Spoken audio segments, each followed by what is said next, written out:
Bonjour à toutes et à tous. Aujourd'hui, on va plonger dans un sujet que beaucoup croient connaître sur le bout des doigts, le DUR, le fameux document unique d'évaluation des risques professionnels. Sauf que, vous allez voir, en 2026, les règles du jeu ont pas mal changé. La première question qui vient à l'esprit, c'est souvent la même. Est-ce que c'est juste un papier de plus, une corvée administrative, une case à cocher pour être en règle et puis c'est tout? Eh bien la réponse, et elle est sans appel, c'est non. Oubliez l'image du gros classeur qui prend la poussière sur une étagère. En 2026, le DUR c'est devenu bien plus que ça.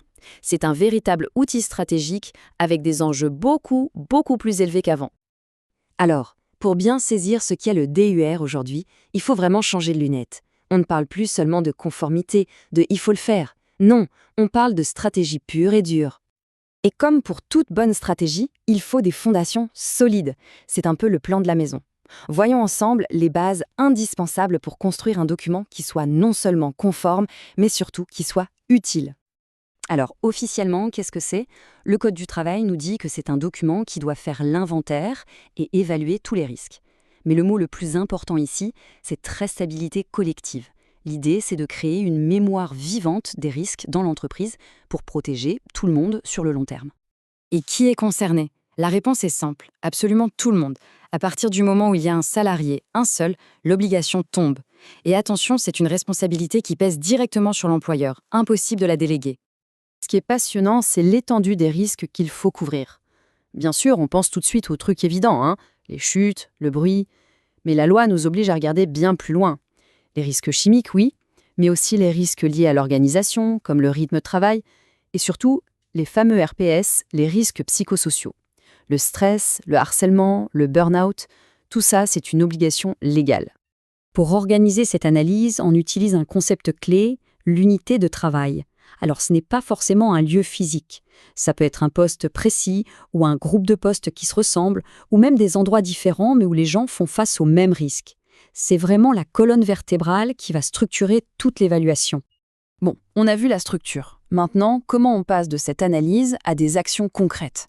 Comment on fait pour que ce document ne soit pas juste une photo à un instant T, mais un film qui évolue avec l'entreprise?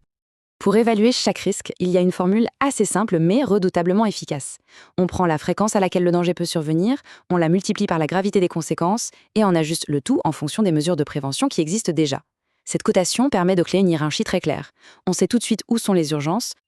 Comme je le disais, le DUR est un document vivant. Il respire au rythme de l'entreprise. Et sa mise à jour, c'est un cycle permanent en 5 étapes. On réévalue ce qu'on connaît déjà, on cherche les nouveaux risques, on adapte les actions de prévention, on trace absolument toutes les modifications et enfin, hyper important, on valide et on communique. Un point réglementaire crucial, la fréquence de cette mise à jour. Elle dépend de la taille de l'entreprise. Pour les structures de 11 salariés et plus, c'est simple, c'est tous les ans, obligatoirement. Pour les plus petites, une loi de 2022 a un peu assoupli les choses. La mise à jour n'est obligatoire qu'en cas de changement majeur ou après un accident. C'est un détail qui change pas mal de choses. Et attention, un truc absolument fondamental, une fois qu'on a une nouvelle version du DUR, on ne jette surtout pas l'ancienne. La loi est formelle, il faut archiver chaque version successive pendant au moins 40 ans. Oui, 40 ans. C'est énorme, mais c'est ce qui garantit la traçabilité sur le très long terme, notamment pour des maladies professionnelles qui peuvent se déclarer des décennies plus tard. Ok, on a vu le comment faire. Maintenant, parlons un peu des choses qui fâchent.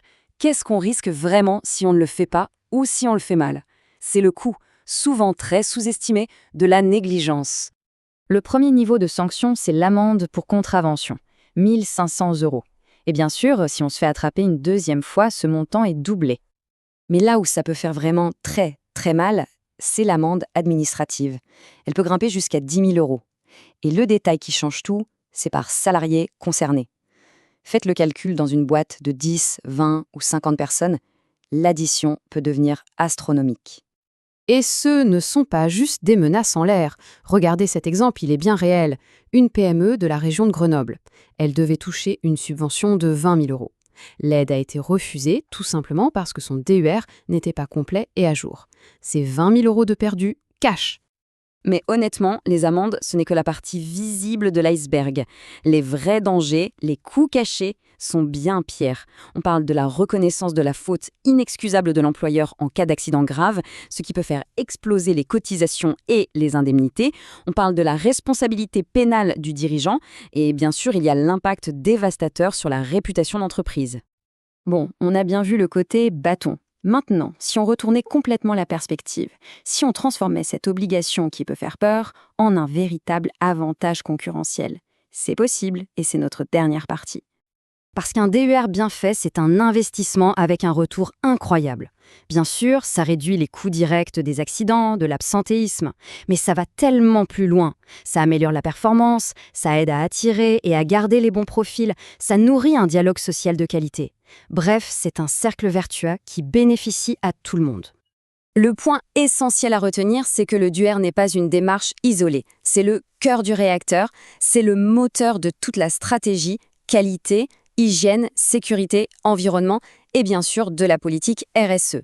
Il s'intègre d'ailleurs parfaitement dans des démarches comme la certification ISO 45001. Ce qui nous amène à la question finale, la seule question qui compte en fait. Dans votre entreprise aujourd'hui, le DUER, c'est un poids mort, une contrainte que vous subissez, ou bien est-ce un véritable levier de croissance, un outil sur lequel vous vous appuyez pour construire l'avenir? La réponse, elle vous appartient.